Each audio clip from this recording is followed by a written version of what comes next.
to the Apocalyptic Gospel Podcast, where we explore the gospel that Jesus' earliest disciples heard and what the last several decades of historical studies have clarified about this first century Jewish message.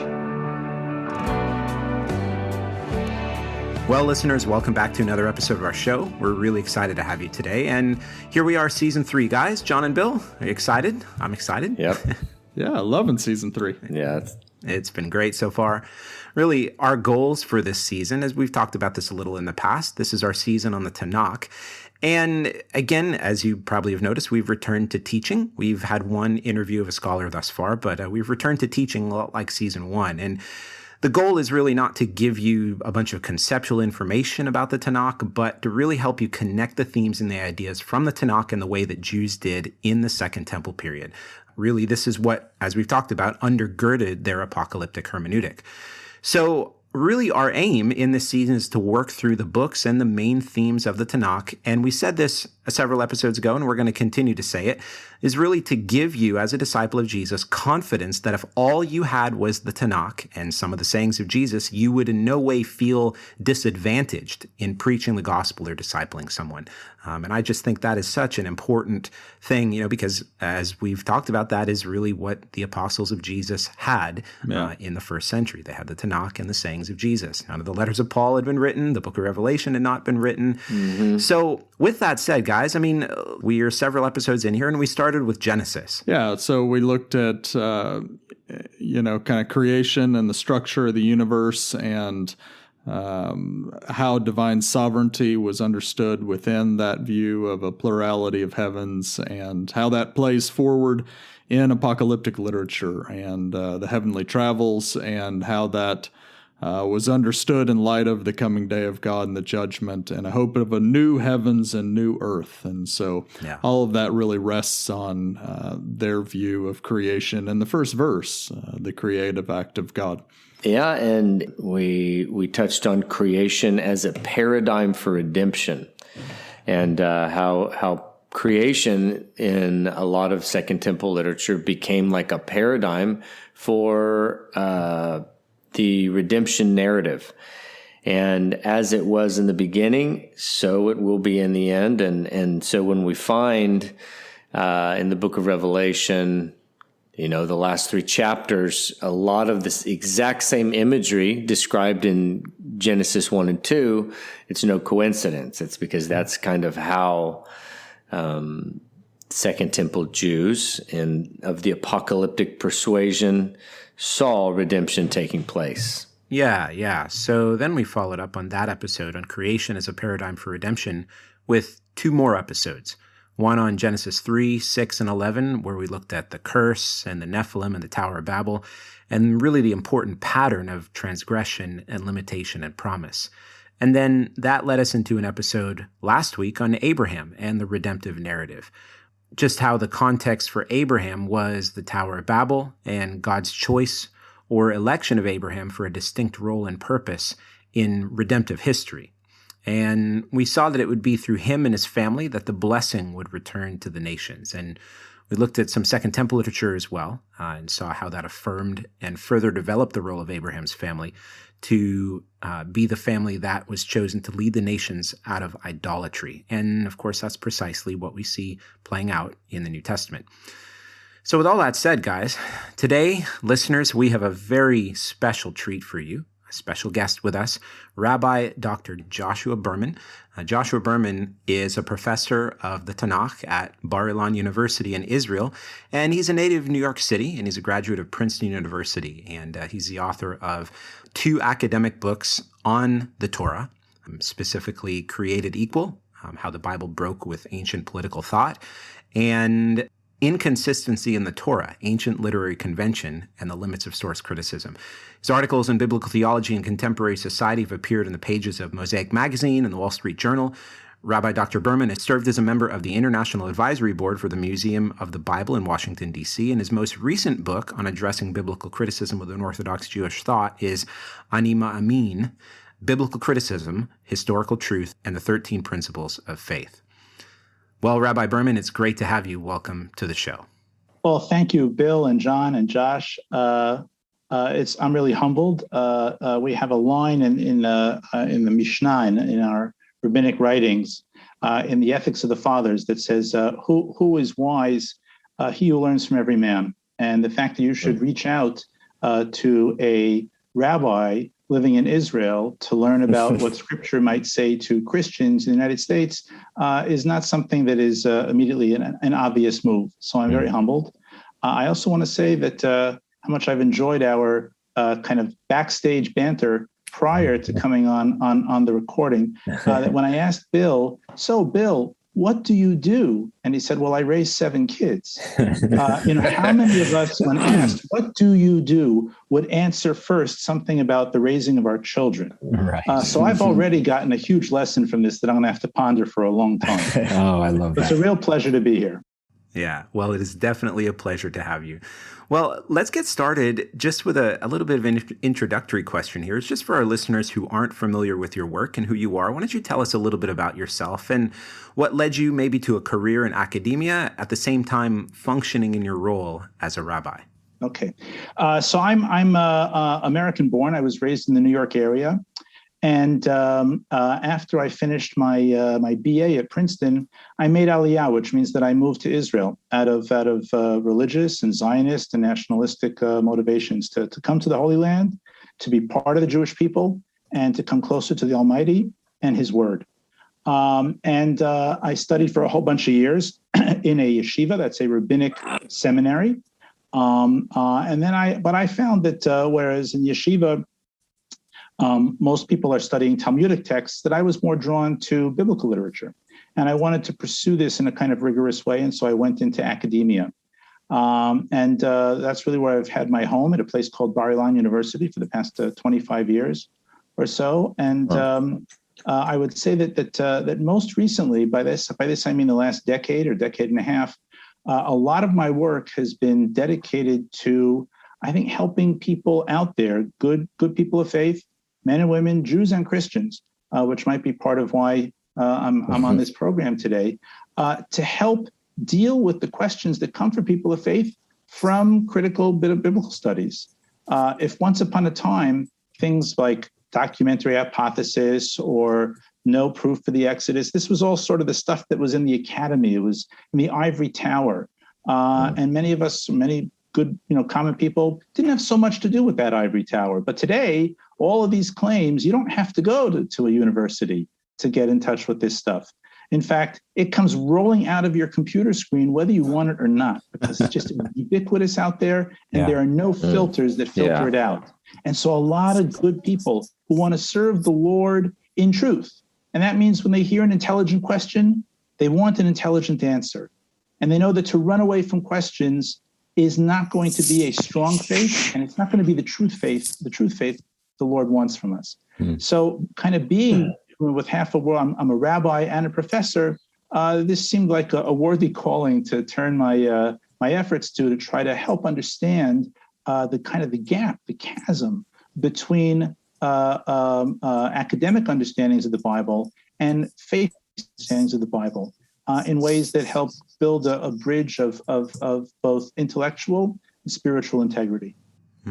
Yeah, I think that's such a important role that between being a rabbi and between being a professor, that I think is so critical, that so many can benefit from, because in so many ideas within faith, whether Jewish or Christian faith, that they remain kind of up in the clouds. I think of ideas and concepts of especially in the Christian world, where phrases and ideas, especially here in Texas among university students, where I primarily am spending time, where they're talking about ideas and concepts and they don't really understand what they mean or where they came from. And so, they'll talk to their pastor or their spiritual leader, and they'll get practical encouragement. But in terms of the connecting with the academic world or understanding, what those concepts or ideas actually mean, there's a massive lack of that here. And so to hear that this is what you're up to, and where I've personally benefited from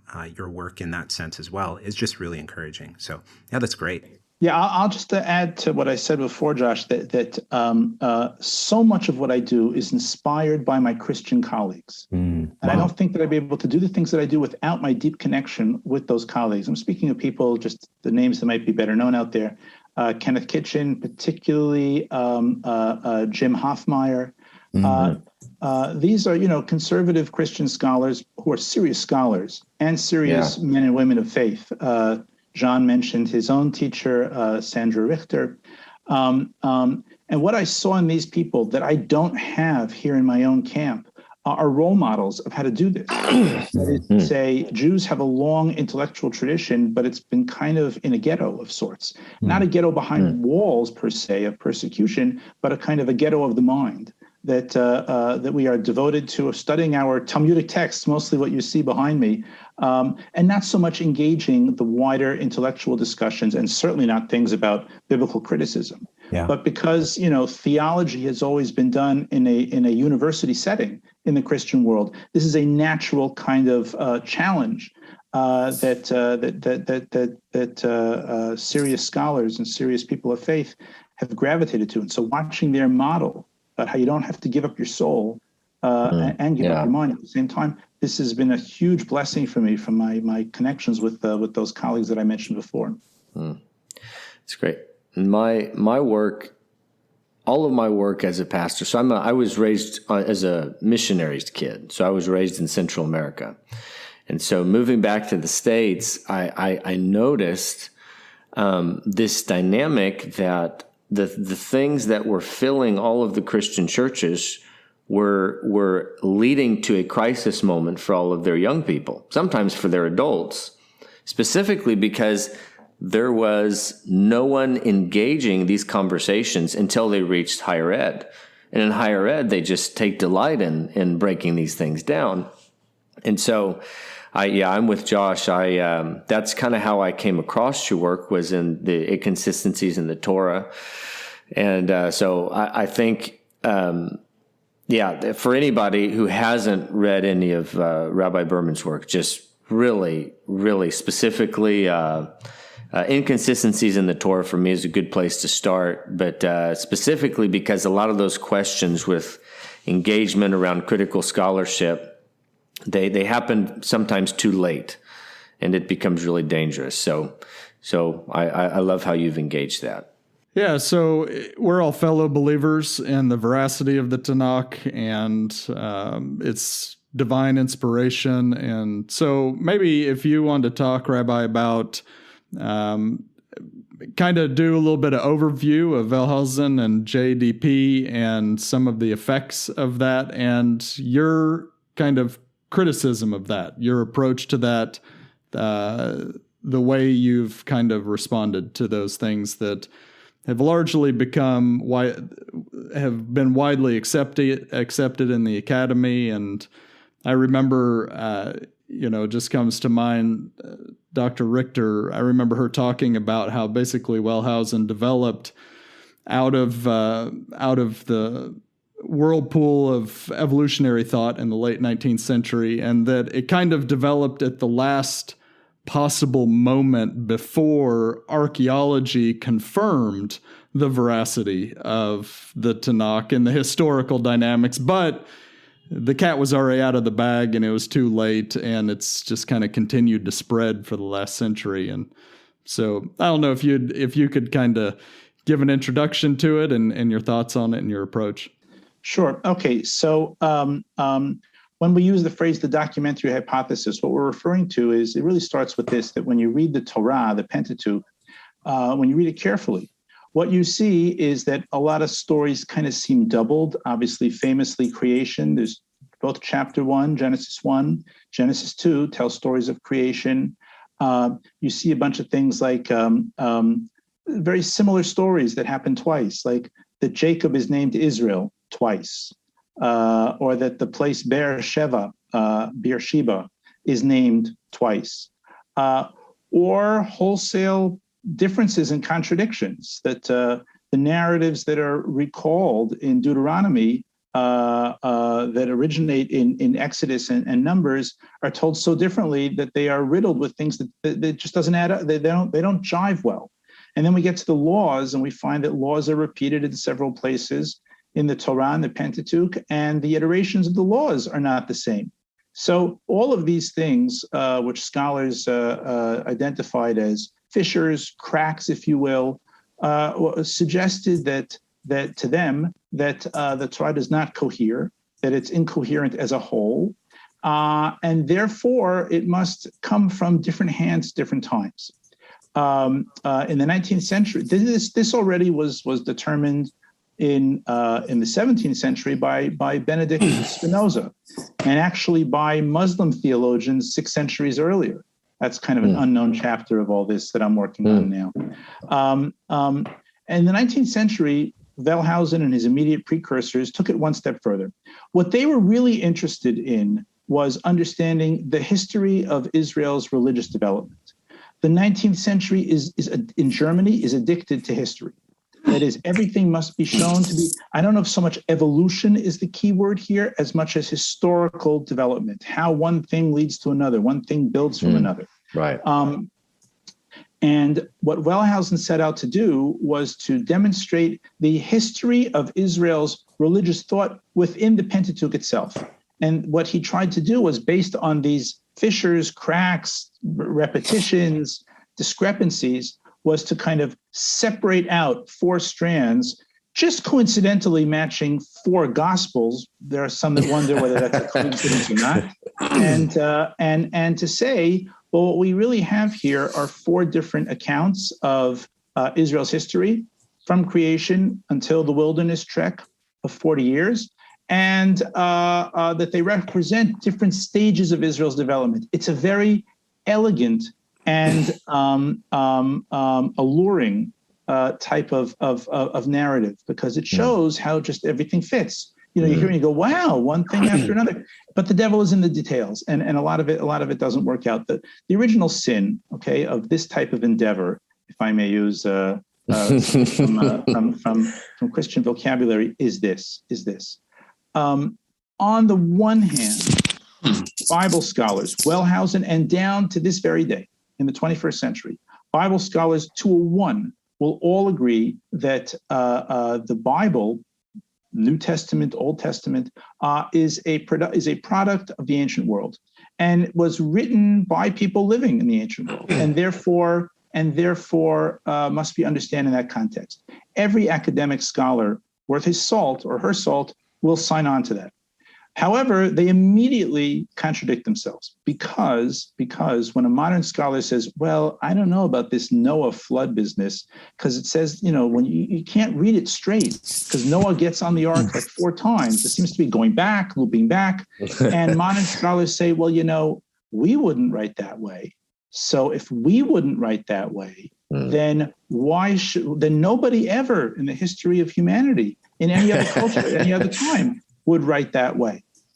There's a kind of, I would say, colonialism of the mind, that what we take today as obvious must have been obvious to everybody back then. Now, it's immediately clear to all of us that especially in areas of aesthetics, whether it's clothes, whether it's fine art, whether it's music, whether it's literature, these things are culturally dependent and change all the time. They actually change even in our own lifetimes. So to say, well, this doesn't look to me like it holds together, like it coheres, it's faulty to take that immediately as an indictment of the way things might have been written back then. What modern scholars, when they are doing that, what they're really doing is saying, we are all descendants of Aristotle, whether we knew it or not, whether we've ever read Aristotle's Poetics or not. That is what the Western world has taken as truth from Sinai, to use a Jewish idiom. Okay, but it is now demonstrable, and this is the book that some of you mentioned of mine.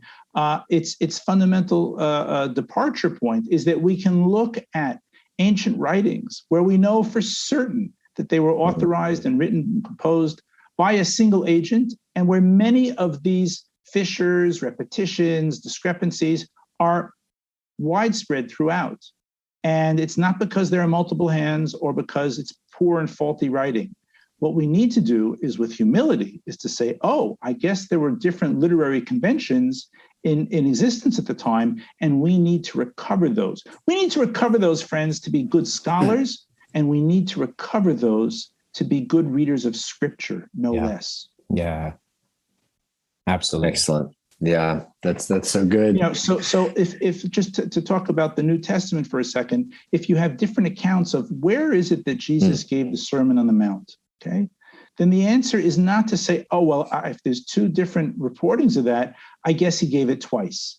I mean, I guess that's theoretically possible, but that's kind of going like, well, I guess that's not going to come out on the audio. That's really stretching it. What we really need to do is to understand, what is the literary environment in which these things are being written. Right. My friend Michael Lincona, I think is his name. Does that name anything to anyone? Yeah, Mike Lincona. Yeah. Sure. Mike So Lincona, Right. So he's a very, he's a fiery guy, and he's a really good scholar, and he has a whole book about this, about the different tellings of the life of Jesus in the Gospels, and all the places, where they don't seem to hold together, and writing was like at that time to understand what is going on here, because contradiction is not the right word. It's just that's not right. Yeah. Excellent. No, that's so great, and like I said, several of us were introduced to your work through inconsistencies in the Torah, tackling some of these themes. And so, really, really appreciate that. So given that, and we're in agreement in terms of how the contradictions within the way that Wellhausen's or some of his disciples would frame the reception of the Torah. So given that, what would you say in light of the fact that it's very reasonable to see the hand of Moses being the author of the Torah and a divine hand being involved in the writing of the Torah? What in your mind as a rabbi or as an academic as well would be a synopsis for the purpose of the Torah? Mm-hmm. Mm-hmm. Right. Okay. So this is more on the question of on the level of theology. It's not an academic question, right? Because it's hard to get an academic answer to that in terms of Sure, yeah. Right. But as a man of faith, as a rabbi, I can speak only from my chair, from where I sit, what it all means to me. Yeah, I am fascinated by the fact that when the Almighty speaks to Abraham, we know nothing about him. That there is no mention of anything about Abraham's background, let alone righteousness, that would indicate why suddenly, out of nowhere, the Lord appears to him and gives him all these blessings and promises this type of future. I mean, with Noah, the story starts that Noah was righteous. That's why he's saved. Yeah. And that never happens with Abraham. In fact, when we read Joshua 24, there we get a little note by the author of Joshua 24 that really back there in Mesopotamia, Terach, Abraham's father, and his three sons were all idol worshipers, and that from out of nowhere God spoke to Abraham and chose him. In other words, he was really just like everybody else, Yeah. And so I cannot ascribe to any type of theology that says, well, somehow we're just better than everybody else. I don't buy that whatsoever. Yeah. And I think what's happening here, what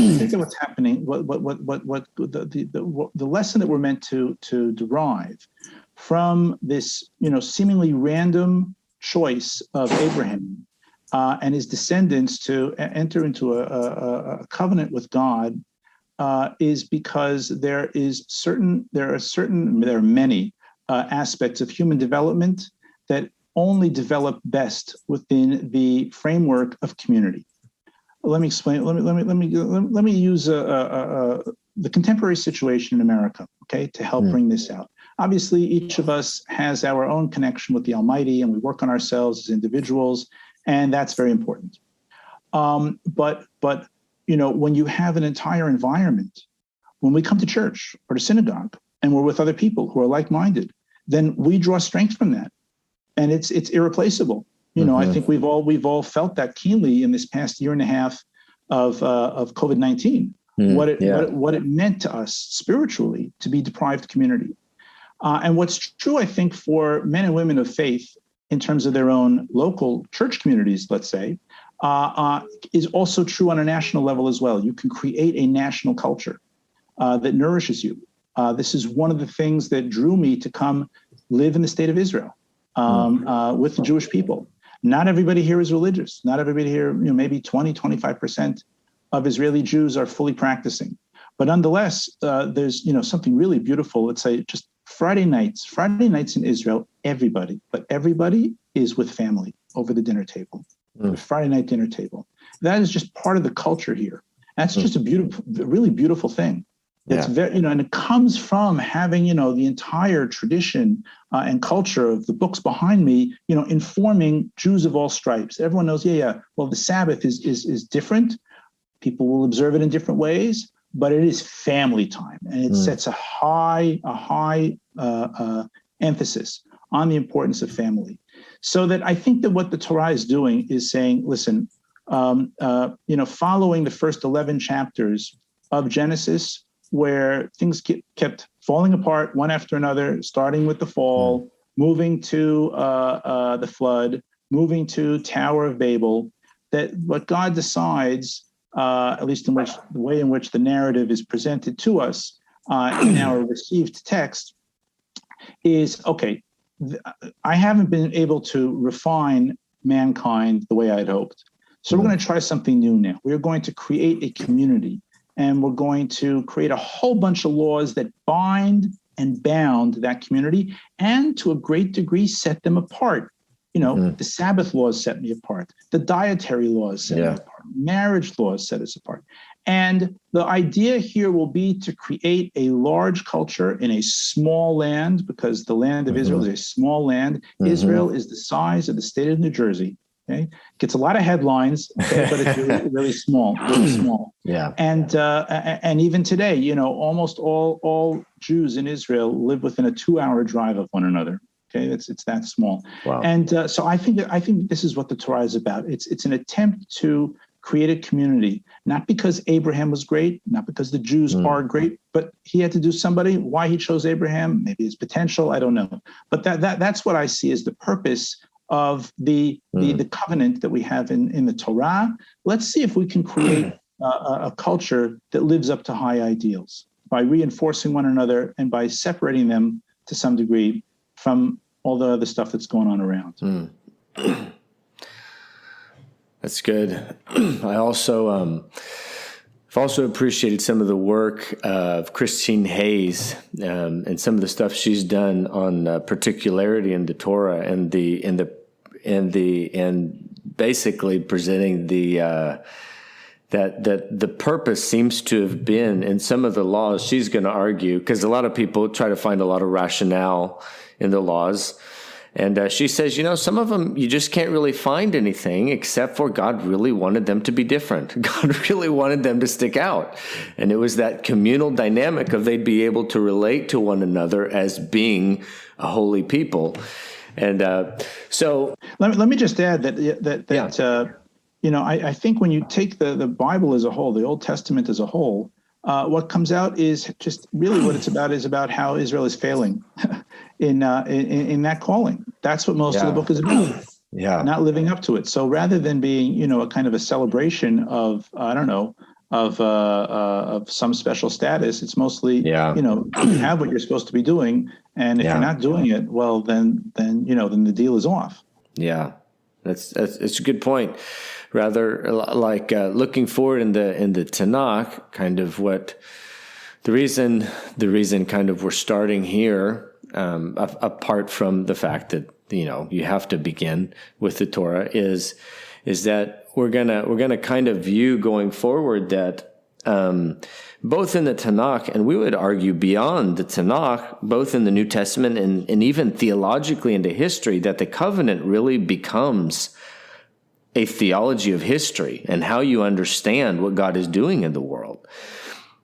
And so Christian tradition, even in tradition that is what we would call supersessionist, and that they've kind of, in their own minds, they've replaced the role, or God's, they've become themselves God's agents of blessing and redemption for the world. But they're all heirs of certain thoughts that were, number one, they were floating around in Second Temple Jewish world. Some of them were later emphasized by the rabbis, things like the resurrection from the dead, the judgment, and things like that. But there's what seems like is going on, in Christian tradition, is some of the particular ideas that were grabbed onto actually can really be traced back to election. And like, for example, one of the things we'll do in the podcast is tracing it through, like, in my mind, Genesis 12, there's a direct line between Genesis 12 and Isaiah 2 or Micah 4, when the nations flow up to Zion to learn the Torah. And this is Genesis 17, this being kind of the culmination of the expression of the nations being blessed by the election of Israel. And again, notwithstanding the various, the Tanakh really is kind of a history of, the failings of Israel, but at the same time, it's kind of a celebration of God saying, no, this way is the way we're going to do it. We're not going to do it another way. And that's kind of the history of the prophets going, nope, he's not done with you, but there's going to be some discipline here because God insists that this is the way it's going to go down. Mm-hmm. Let me take another stab at the initial question about the purpose of the Torah. This doesn't negate what I said before, but I think that, as the rabbi said, there are 70 faces to the Torah. Like a cube has 6 faces, the Torah has 70. Yeah. So I think another one, I actually have another book, also by Oxford, Created Equal, How the Bible Broke with Ancient Political Thought. And the Torah can be read as a first blueprint in the history of political thought that sought to do away or to attenuate, probably a better word, to kind of water down hierarchy and stratification in society, and to put a far greater emphasis on the common person. I think this can be seen across the Torah's view of political office, in terms of its view of the economy and its prescriptions for what to do in different situations.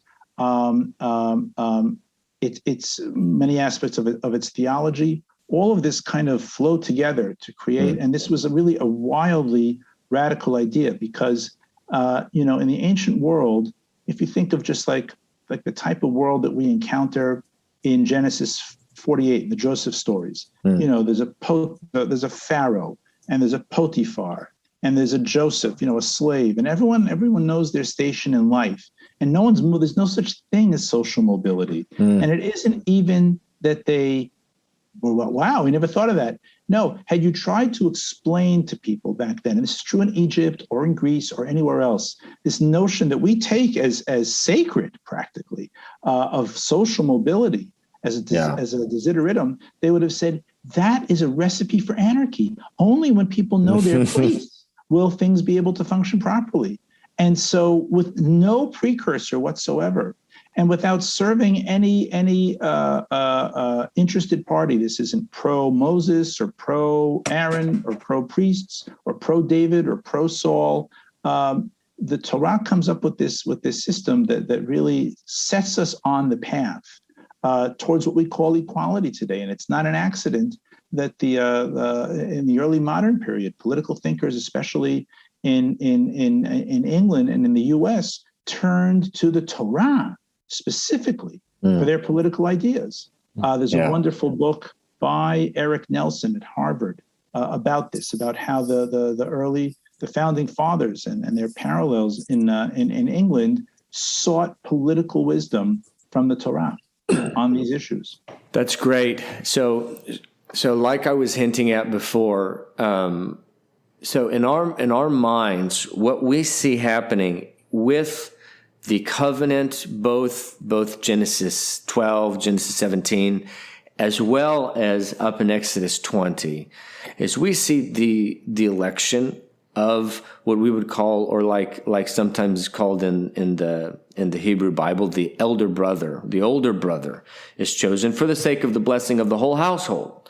And we would see, like Isaiah 2, on like a trajectory of what the world to come would be like when things are finally functioning as they should in their fullness, and the nations are actually learning, and the light to the Gentiles is really taking place as the Lord intended. So what are your thoughts on that kind of being a trajectory of the election of Israel? Well, as I said at the outset, I was stirred to make Aliyah, to come and live in the land of Israel, to be part of what I consider to be the unfolding of history, and to some degree a fulfillment of the words of the prophets, that the land will flourish and the people will return. It's a partial fulfillment. We're a very long way, even in Jewish terms, we're a very long way from its full fulfillment. And so, the terms that you're speaking of, Bill, are very natural for me. If in fact, I mean, the truth is, as a Jew, the things that I see going on around about concerning the high status that Jews have today relative to the previous 2,000 years of our history. Yes, there's anti-Semitism here and there. Yes, that's a big problem. But together with that, there's also been enormous blessing. I think that Jews have achieved. We've now had observant Jews in very high office in both major parties in the United States, and I see that the world seems to be enchanted with Israel in some ways, or at least curious about Israel. And this just seems to me to be kind of prophetic. There's no guarantee here. There are never guarantees. Right. We could muck it up again, Sure. That's my feeling. I think, I hope I can say this. I know that I'm well aware that within the Christian world, there's kind of two views about how to view this whole thing of election and the covenant with Israel.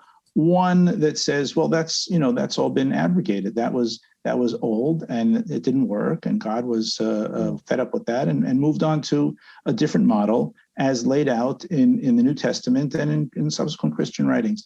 And then there's a second opinion that says, well, no, there is indeed a new covenant, but this was not meant to abrogate the old one, and the old one is still viable and valuable. I think that we all need to take some stock of history. The fact that Jews have returned to their land and the state of Israel does flourish after 2,000 years of diaspora fits well with the narrative, Bill, that you're espousing here. Again, there's no free passes, and I would say the opposite, that Israel has to be held to the highest standard. That's the whole idea, right? That's exactly what I'm saying. Realistically, there's no place is utopia. Those that still maintain, a fully supersessionist approach, and that really God has moved on from the Jewish people entirely. What do such people make of what's happened in the Holy Land over the last 75 years? Is it just an accident? Has God exited from the plan? So I think that those are just some of the thoughts that I have on that one. Yeah. Well, John and Bill, great questions today. Rabbi Berman, we are so thankful for your wisdom, for your humility, and for the way that you have just been so receptive and help us, this mutual blessing that we've been speaking about, to help us understand and help our listeners really connect with the larger purpose and the reason for the Tanakh and the Torah specifically, and really to help. Most of our listeners, again, we mentioned, are evangelicals, and so for them to really begin to engage the Torah in a much more, not only historically responsible way, but the way that perhaps they've never thought about it before, and from the perspective of to whom the Torah and the entire Tanakh was originally given, to the Jewish people. So, we really, really are grateful and appreciate your time today, Dr. Berman. Thank you. Well, this may be the end of a podcast. Let it be the beginning of a conversation. Agreed. And I just like to add the little conversation about where we see the world headed in terms of the covenant, and you use the term partial fulfillment in the land of Israel, and I'd say I'd also see this as a partial fulfillment, and we definitely see the honor of having you on as a little bit of a partial fulfillment of a light to the nations, and we so appreciate you, just as how we think the phrase used in the scripture sometime as an older brother, and in your service to the Lord, and so it means a lot to have had you on. And I agree. The end of the podcast and the beginning of more to come. Thanks for listening to the Apocalyptic Gospel Podcast. For more, visit us on our website at apocalypticgospel.com and follow us on Twitter at Apocalyptic Gospel.